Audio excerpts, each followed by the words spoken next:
आजम स्वाति को जो पकड़ के रात लेके गए और तशद्दुद किया, उसको भी नंगा करके तशद्दुद किया, शहबाज गिल को भी नंगा किया।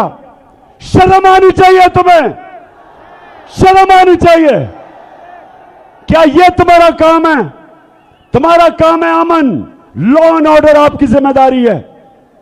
लॉ एंड ऑर्डर का यह हाल है कि सारे मुल्क में चोरियां डकैतियां हो रही हैं, स्ट्रीट क्राइम हो रही है। इधर इन इलाकों में जो स्वात के लोग निकले, क्यों निकले?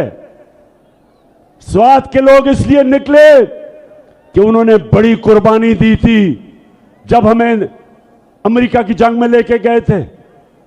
तो अब आप जिम्मेदार हैं जो हो रहा है।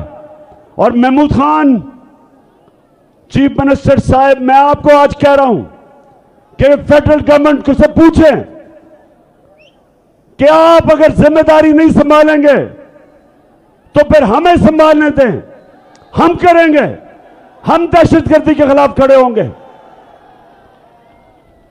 और जो आजम स्वाति से किया, उससे पहले जो कस्टोडियल टॉर्चर बंद करके तशद्दुद किया, उससे पहले शहबाज गिल पे और फिर सहाफियों पे, मैं सारे इदारों को आज कहता हूं कि अगर आप ये समझते हैं कि तशद्दुद करके आप अपनी इज्जत करवा लेंगे,